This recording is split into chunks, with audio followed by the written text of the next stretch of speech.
sejam todos muito bem-vindos a mais um episódio do Sardinhas no Caribe. E hoje, mais uma vez, nós vamos falar com experts no assunto de criptomoedas e criptoativos. Mas a gente vai levar essa conversa para um rumo um pouquinho diferente do que a gente trabalhou até então, porque ultimamente o que a gente mais tem visto são notícias de pirâmides que são denunciadas ou pessoas que caíram em pirâmides e foram lesadas.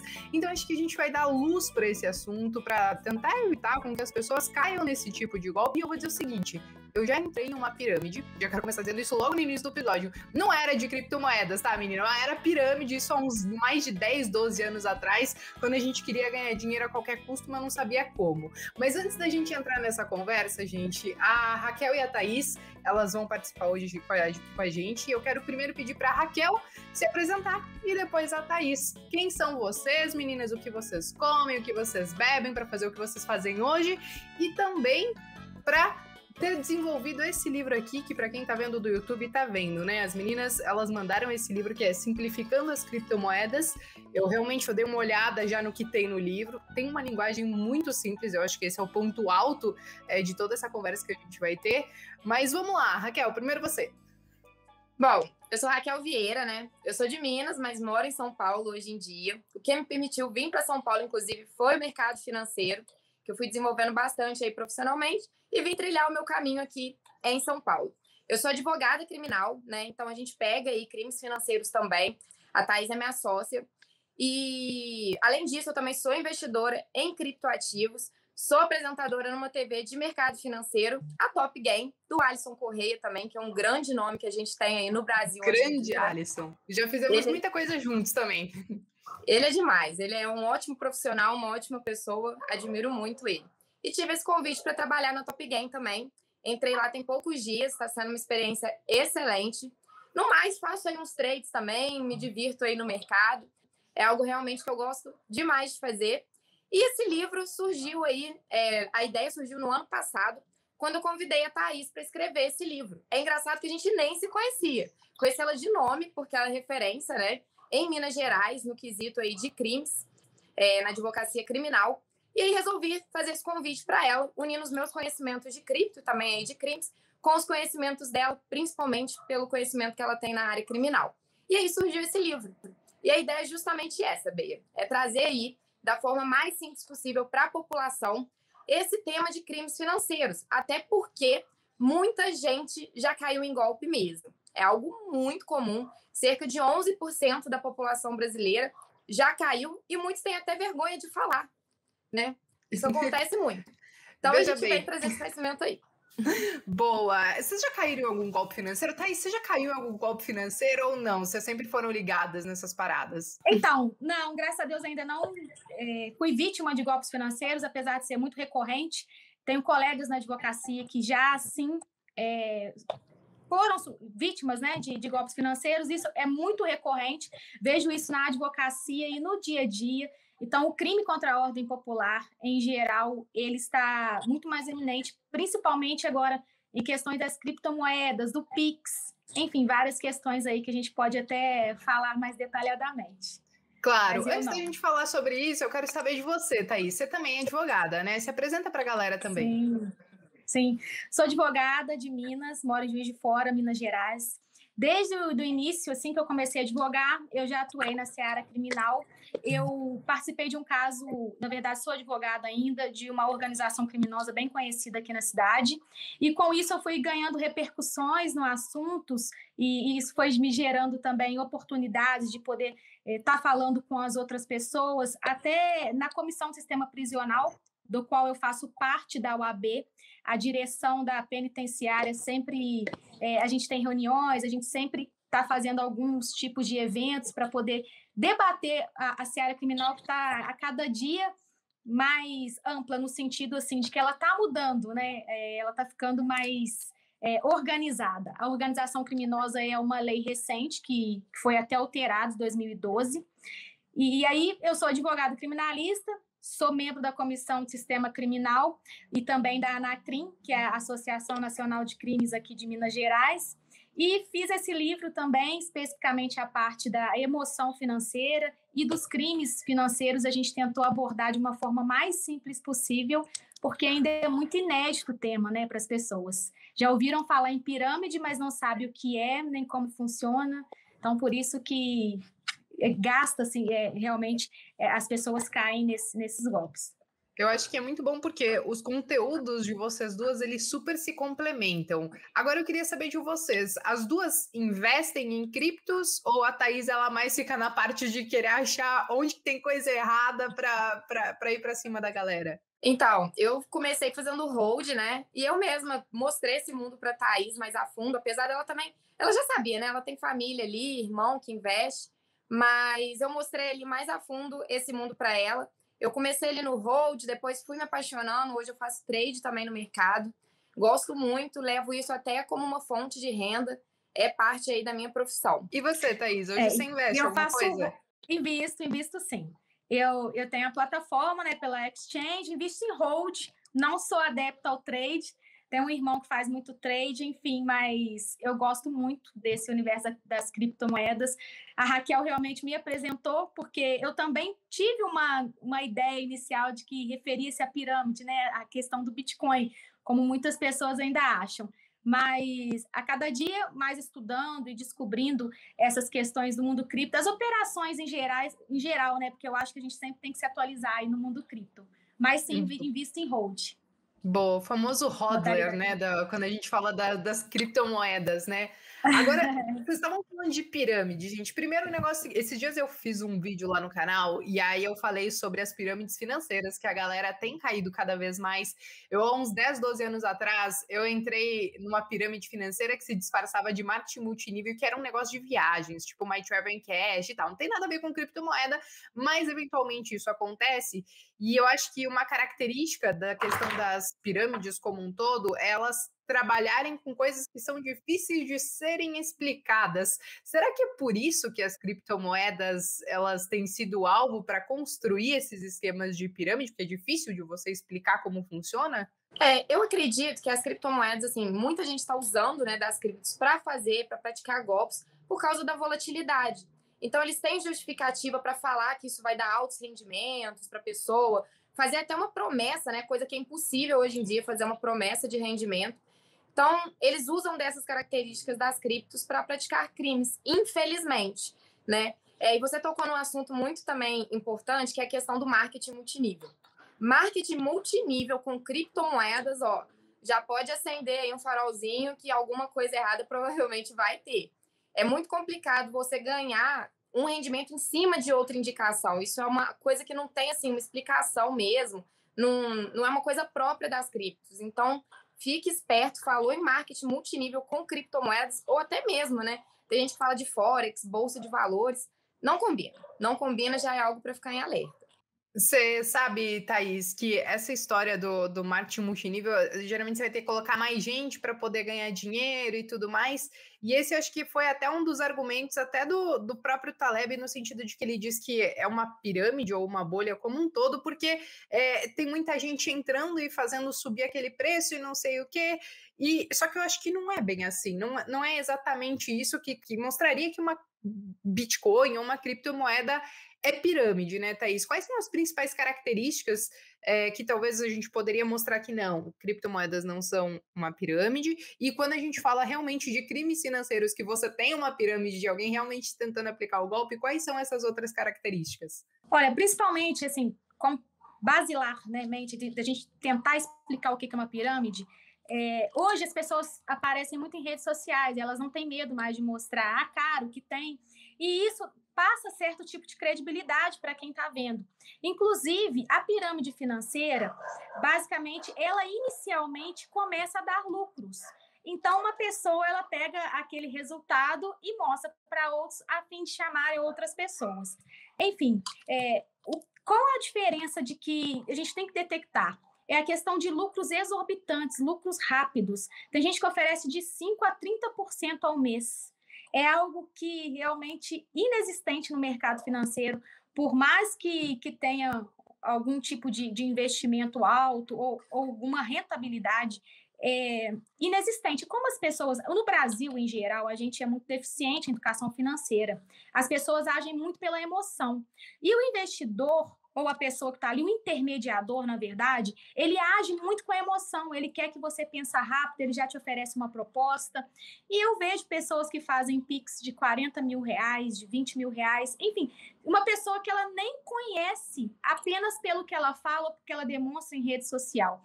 Então, principalmente, verificar essa questão do lucro exorbitante. Ele não existe.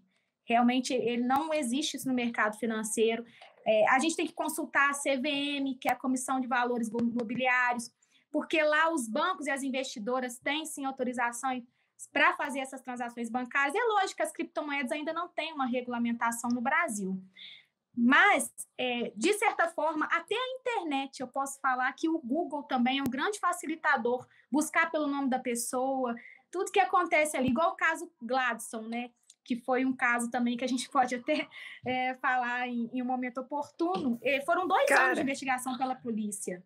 Mas você sabe o que acontece? Esse caso Gladson, eu até postei algumas matérias e tal que saíram, e eu recebi alguns directs de algumas pessoas defendendo ele em si, porque diziam assim, mas eu recebi. Todo mundo recebeu, ele, tipo, ninguém ficou devendo nada, entendeu? Acho que ele até teve a questão que ele tá sendo investigado, não sei se por lavagem de dinheiro, essas paradas assim também, não sei se necessariamente por pirâmide, mas tem algumas características ali que mostram que o negócio pode ter uma certa suspeita em cima disso, não tem? Na verdade, ele colocou até, já tá surgindo o assunto, que ele chegou a transferir 1,2 bilhão de reais para uma exchange, né? Que no caso seria até a Binance, a princípio ali, que estão falando que é uma das maiores corretoras do mundo. Então, assim, o cara realmente desviou muito dinheiro, isso não tem dúvidas, tá? E o que acontece? Entra nesse caso, muitas pessoas receberam dinheiro? Sim, acredito que sim, porque a pirâmide ela tem essa característica. Ela funciona, ela garante essa rentabilidade no início para os participantes. O que acontece com a pirâmide é que chega uma hora que a base da pirâmide não se sustenta. E aí entra em colapso, e aí o golpista some no mundo, né? E esses últimos da base que entraram ali por último na pirâmide são os prejudicados, são os que não vão receber, os que vão perder o dinheiro, às vezes em sua totalidade. Então, por isso que muita gente defende, porque não chegou a perder esse dinheiro, não foi a base da pirâmide, né? E teve aí uma rentabilidade com o tempo. O que você ia falar, Thaís? Pode complementar. Sim, então, eu ia falar que, na verdade, o Gladson foram 2 anos, mais ou menos, de investigação. Ele está inserido em organização criminosa, crime contra a ordem popular, contra a economia financeira também do país. E, no caso, foram apreendidos na casa dele, né, vários milhões de reais. E ele consegue chegar ainda e justificar por quê. A questão das criptomoedas, por que seria mais fácil? Eles culpam, às vezes, o mercado ou uma transação que deu errado, e a pessoa, às vezes, acaba se conformando, entre aspas, né? Como você falou, Bé, que algumas pessoas dizem que teve o estorno do valor, algumas pessoas. Então, por um tempo é sustentável, eu acho que depois as pessoas acabam acreditando, sim, que foi um erro ali de transação ou talvez alguma volatilidade no mercado e que a culpa talvez não foi da empresa. Porque junto com o Gladson estão sendo investigadas mais 10 empresas pela Polícia Federal. A Polícia Federal ainda, o Brasil, né, de forma geral, a Polícia Federal ainda está mais avançada, mas eles estão investindo cada vez mais em engenheiros da parte engenheiros eletrônicos para poder quebrar criptografia. No caso das criptomoedas tem o blockchain. Não acredito que seja fácil, mas a tendência é ir aprimorando essa parte da tecnologia, porque senão a investigação fica difícil. Como teve o Cláudio Oliveira também, que foi um caso que repercutiu muito, foi 1,7 bilhões que ele desviou e dizem que está investido em criptomoedas. Eu acho que às vezes você pode até não ter a característica às vezes de alguma pirâmide, mas você tem os golpes financeiros, que eventualmente pode acontecer. Esses dias eu vi também uma matéria que saiu daquela Cris Arcangeli do Shark Tank, que ela caiu também no golpe, né? No fim das contas. É porque ela, teoricamente, passou a grana para o cara investir em criptomoedas e o cara simplesmente sumiu com o dinheiro da pessoa. Então, assim, a gente até falou da falta de educação financeira que a gente tem hoje no país e tudo mais, mas ainda assim, às vezes, algumas pessoas até um pouco mais esclarecidas, às vezes elas vão na confiança ali de alguma coisa e podem acabar se dando mal. E aí depois tem que acabar recorrendo para a esfera judicial para ver se vai conseguir reaver esses valores. Agora, Thaís, uma pergunta que eu quero fazer para você, porque teve uma situação que aconteceu comigo, acho que há mais de um ano, 2 anos atrás, tinha um perfil no Instagram que claramente o cara estava trabalhando com pirâmide financeira. E eu peguei ele como? Eu postava coisas tipo de bolsa de valores, e ele chegava e dizia assim: esquece essa história de bolsa de valores, é criptomoeda, eu garanto 8% ao mês, e não sei o que, não sei o que, não sei o que. Mas, mano, você tá de sacanagem, né? Que você vai fazer isso nos meus comentários para tentar cooptar os meus seguidores, né? E aí, o que eu fiz? Eu fiz uma denúncia para a CVM. Só que o que acontece? A CVM, ela me respondeu que esse tipo de coisa que acontece não é responsabilidade dela. E, se eu não me engano, não sei se a gente tinha que ir questão de Polícia Federal, alguma coisa assim. Você sabe como que funciona essa questão? Porque, aparentemente, a CVM ela pode controlar algumas coisas, tipo as instituições financeiras e tal, mas esse tipo de crime, vamos dizer assim, ela me respondeu 8 meses depois, tá? Ainda demorou pra caramba pra me responder. Nossa, ela disse que não era da competência dela. Quando a gente vê esse tipo de coisa nas redes sociais, o que a gente tem que fazer? A CVM é um órgão fiscalizador que a gente tem no Brasil, né, no nosso sistema financeiro. Então, na verdade, ela fiscaliza, mas ela não pune, ela não tem um caráter punidor nesses casos. Isso fica a cargo realmente da Polícia Federal. Então, para poder iniciar, seria uma denúncia, como se fosse uma queixa-crime perante a Polícia Federal, faz uma ocorrência, abre-se um inquérito e aí junta todas as provas, seja conversas com esse intermediador, comprovantes de depósitos em conta, pode ser, na maioria das vezes, em conta de terceiros, né? Mas se essa pessoa está vinculada em alguma empresa, porque o que tem dado credibilidade para esses grandes golpistas? Eles abrem empresas, então eles fazem até empresas limitadas, empresas totalmente regularizadas e mudam depois a natureza daquele foco inicialmente empresarial. Então, é realmente a cargo da Polícia Federal pedir uma investigação. Um advogado pode auxiliar requerendo diligências. Hoje, o Estatuto da OAB, ele permite que o advogado peça diligências ao delegado de polícia, seja ele na esfera estadual ou federal. Então, é tirar print, realmente juntar todas as provas necessárias para que a Polícia Federal tenha competência de fazer isso. Inclusive, sob pena de omissão. A Polícia Federal, ela é sim, ou a civil, que é a judiciária, eles são obrigados a investigarem essa pessoa, a verificar a FAQ dela, que a gente fala, a folha de antecedentes criminais. Então, a maior informação possível, eu acho que já é o início para poder iniciar as investigações. Boa. E, Raquel, agora pensando que a gente está falando até agora, né? A Thaís acho que até falou no início do podcast, 11% das pessoas, da população brasileira, acho que já caiu, enfim, em média, caindo nesses golpes financeiros ou pirâmides financeiras. Como que as pessoas elas poderiam evitar isso? E você acha que é sempre muito melhor a própria pessoa ir lá e investir o próprio dinheiro? Quais são os passos que ela tem que fazer, até mesmo para, poxa, preciso de um pouco de conhecimento, preciso abrir conta numa corretora, que corretora que vocês indicam?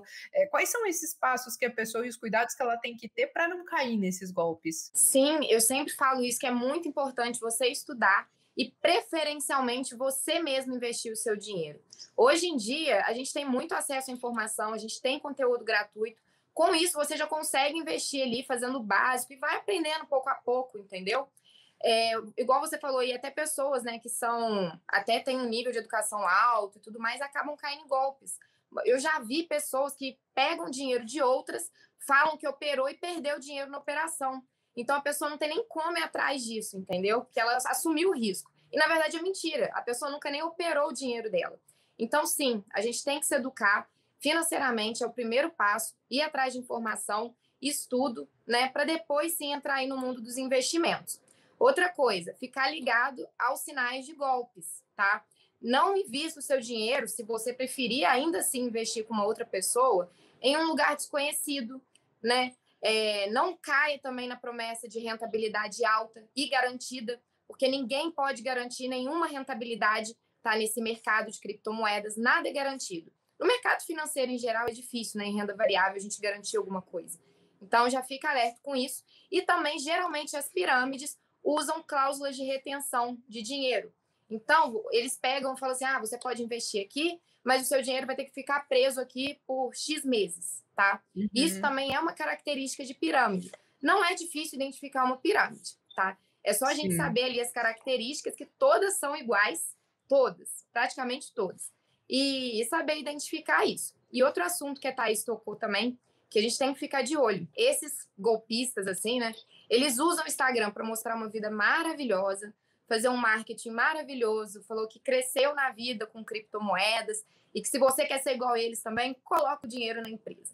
Então, tomar muito cuidado com isso, com essa ilusão, né? Porque eles têm lábia mesmo, eles mostram isso.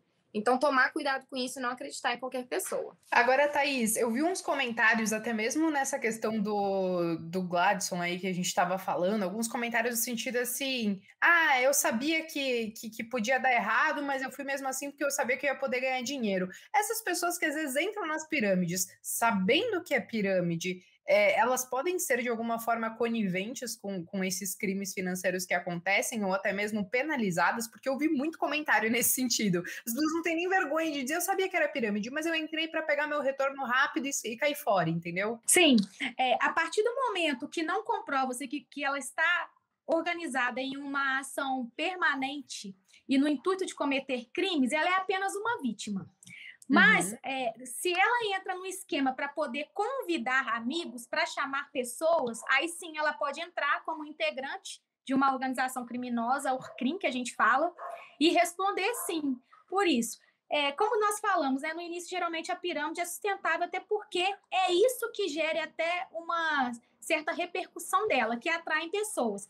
Por exemplo, o Cláudio Oliveira, que foi preso há um tempo atrás, ele fazia festas para grandes empresários, para globais, e isso dava a impressão de credibilidade, enfim, quem desconfiaria, né? E até que mesmo que pensasse que um dia não fosse sustentar, como no caso dele e vários outros, as pessoas sim correm esse risco.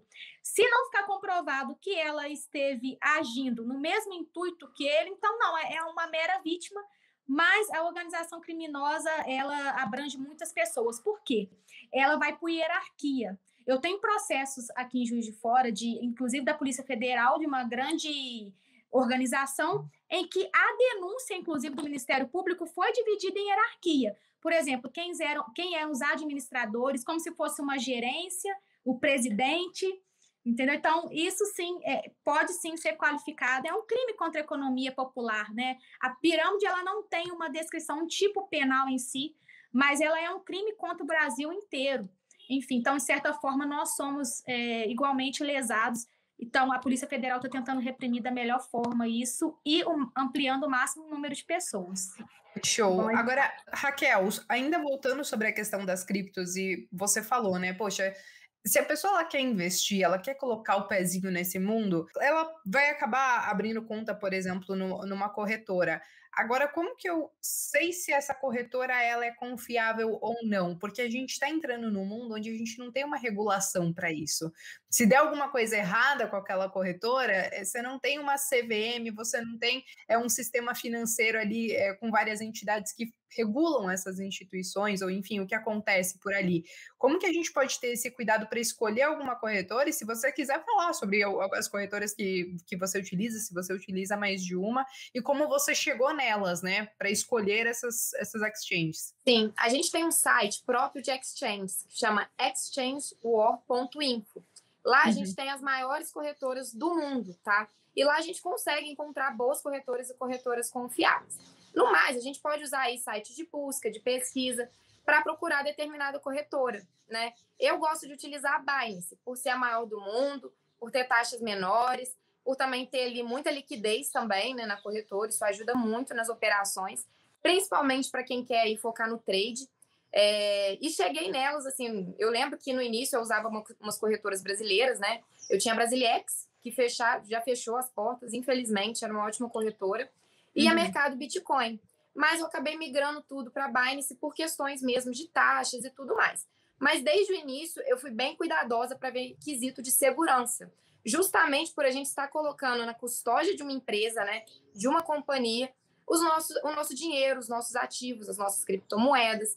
Então, é muito bom a gente pesquisar e, para quem está iniciando, principalmente, ir nas mais tradicionais. Não ficar inventando muita moda, ficar indo em corretora que ninguém está falando Isso não é legal. Corretora que ninguém está falando é um pouco complicado. Boa. Agora você falou de trade, eu fiquei curiosa nesse sentido, porque até então, todas as pessoas que eu trouxe aqui para conversar um pouco sobre criptomoedas, sobre Bitcoin, a gente acaba falando Bitcoin porque acho que todo mundo que bota um pezinho ali, ou tem um pouquinho de Bitcoin, ou já investiu em Bitcoin, alguma coisa assim.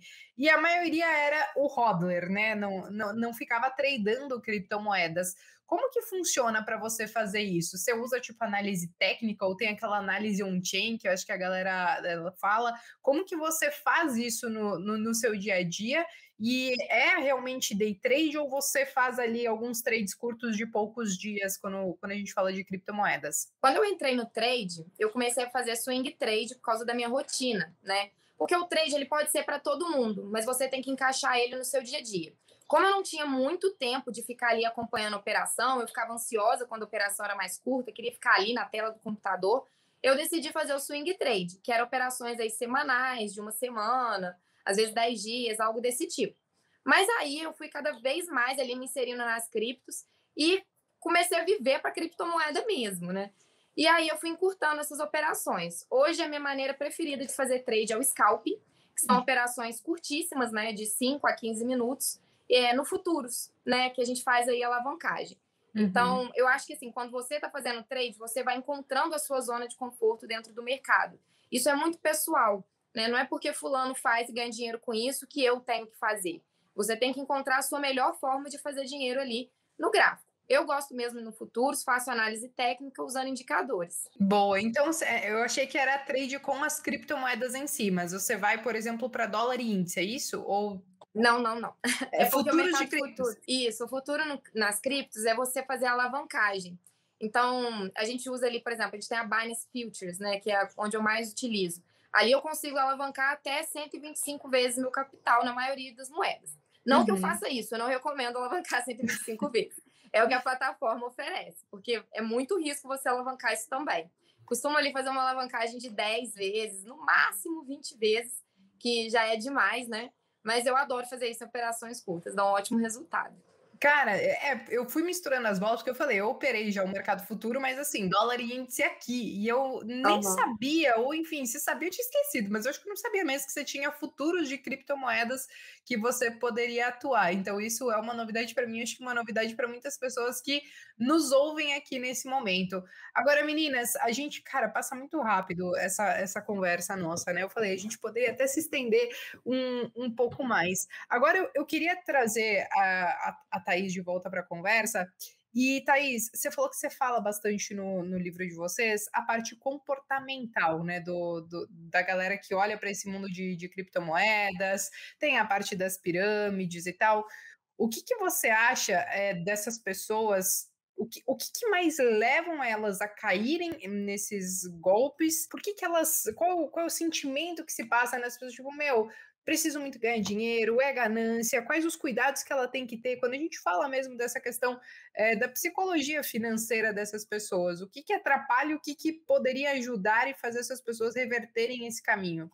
Já é nato, né? Eu acho que do brasileiro eu não sei, não posso falar de outros países, mas o que eu notei, eu fiz até um estudo psicológico, e as pessoas, em geral, elas gostam de correr riscos. Então, isso já é nato, primeiramente, ainda mais, principalmente em questão de dinheiro.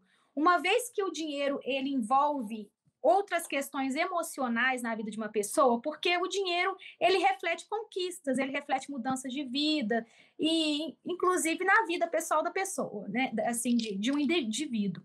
Então, eu acho que pelas consequências que o dinheiro pode trazer, eu acho que o risco é válido. Isso que as pessoas pensam. A emoção, ela ficaria em segundo lugar no sentido de ter razão, se aquilo realmente vai proceder, se vai dar certo ou não. Então, muitas pessoas hoje, né, como a gente pode se enquadrar, a gente tem uma visão mesmo de rede social de que é melhor quem tem mais dinheiro, a gente tem a impressão que é mais feliz, de que está melhor que o outro, e a necessidade, ainda mais em tempos de Covid, de pandemia, isso ficou muito eminente, mais ainda no nosso país. Eu acho que, então, as pessoas, elas agem na emoção dessa forma. O risco, ele fica menor diante da necessidade financeira, diante daquele objetivo. Eu vou correr risco que vai que dá bom, né? Que dá tudo certo e que eu fico rica realmente. E as pessoas muitas vezes não se informam. Ela vai na emoção, o golpista ou intermediador, a pessoa ali consegue vencer nessa parte, inclusive para ela resolver rápido. A maioria das pessoas que já chegaram para mim, que falaram que caíram em golpes, elas fizeram investimentos rápidos, não foi algo demorado, não teve contrato, não teve nem muitas conversas, afinal. É porque realmente elas queriam correr aquele risco e a pessoa se apresenta educadamente, com uma proposta legal, ela sabe conversar. Então, eu acho que para reduzir isso é muito difícil. As pessoas ainda vão continuar caindo em golpes. Aliás, a lei contra a economia popular é de 1951, é uma lei bem antiga. Uhum. Desde essa época, nós já temos problemas, né, com pirâmides e golpes. Mas, ao final, assim, eu sou otimista com isso. Eu acho que tem melhorado, sim, acesso à informação. Assim como na política as pessoas estão tendo mais interesse, eu acho que na seara econômica, financeira também, isso tem acontecido. Isso requer tempo, né, a longo prazo, mas tende a melhorar, sim. Eu tento ser um pouco otimista, mas ao mesmo tempo que eu vejo que a educação financeira ela está super se espalhando e as pessoas estão aderindo um pouco mais, os golpistas estão ficando cada vez mais criativos, gente. Isso é surreal. Verdade. A criatividade desses caras, eles vão muito longe, né? Então a gente volta lá desde quando você tinha golpes e pirâmides com coisas de selos postais e hoje você está falando de criptomoedas. Os golpes e pirâmides, eles vão se renovando. Mas a parte boa é aquilo que vocês falaram, né? Nós temos as redes sociais hoje com muita informação. Algumas, né, são mais desinformações do que informações, mas tem muito alerta por aí que eu acho que as pessoas conseguem ficar ligadas para não cair nesse tipo de situação, né? Agora vamos lá, falando em redes sociais, falando em informações, meninas, a gente está chegando no final do nosso episódio, que a gente sempre tenta bater esse papo aí de 30 minutinhos sobre algum assunto relevante que está acontecendo no momento. Para as pessoas que estão nos ouvindo e não nos vendo, porque quem está vendo aqui as redes sociais de vocês, para quem está ouvindo a gente, onde que elas encontram um pouco mais sobre o conteúdo de vocês e também, se alguma de vocês quiser trazer, se quiser pode ser a Thaís, onde que as pessoas encontram este livro aqui, Simplificando as Criptomoedas? Bom, lá no Instagram, né, já está aqui no nomezinho, vai aparecer, né, Raquel Vieira G, o meu. Lá no link da minha bio tem o link para encontrar o livro no formato digital, mas quem quiser o físico também pode chamar a gente no direct, que a gente passa o link lá também, que a gente já tem versão física, igual que a gente te encaminhou. No mais, em rede social é isso mesmo, e quem quiser, eu tô todo dia ao vivo lá também na Top Game, às 17 horas, falando de cripto aí para todo mundo. E por aí, Thaís? Primeiramente, eu acho que a questão da informação tem muito a ver também com representantes na rede social. Você, né, Bé, é uma grande representante desse mercado financeiro e disseminar esse tipo de assunto, eu acho que já é muito válido. Então, eu quero parabenizá-la por isso, porque poucas pessoas têm feito, com certeza é muito importante esses canais para chegar até as pessoas, principalmente pessoas de credibilidade igual você. Então, eu estou nas redes sociais também, passo lá o meu dia a dia criminal, mas também a gente está recebendo muito feedback sobre a questão das criptomoedas, investimento, como que começa neste mundo, né? A questão da situação financeira. A pessoa tem que saber também poupar, economizar, tem que ter um fundo de reservas. Então, eu sempre também estou à disposição no direct para poder estar informando as pessoas. Como a Raquel falou, a gente tem o livro na versão física e digital. A gente até fez um Close Friends na época para poder ampliar mais o assunto, porque é uma dúvida de caráter geral. E, no mais, só gratidão mesmo, agradecer por tudo. Nós estamos à disposição por e-mail também, direct, enfim. E cada dia mais tentando melhorar, né? Que a seara financeira é um mundo à parte aí que nós temos. Show! Muito obrigada, meninas, por esses 30 minutinhos que vocês me cederam para poder conhecer um pouquinho mais de vocês e até mesmo para dar luz para essa questão de crimes financeiros, de pirâmides, os cuidados que a gente tem que ter. Porque eu acho que é o papel de nós três aqui, tentar alertar e as pessoas cada vez mais e mostrar o caminho da luz para elas, né? Então é isso, pessoal. Para quem acompanhou a gente até o final desse episódio de Sardinhas no Caribe, para quem está assistindo aqui no YouTube, não esqueçam de deixar o like de vocês, de compartilhar com quem possa se interessar e principalmente, às vezes, para aquele parente, para aquele amigo que está vindo com umas conversinhas meio esquisitas, sabe? Que parece que soa pirâmide. Você manda esse episódio para tentar ajudar eles também, tá bom? Um beijo no coração de todo mundo e eu vejo vocês no próximo episódio.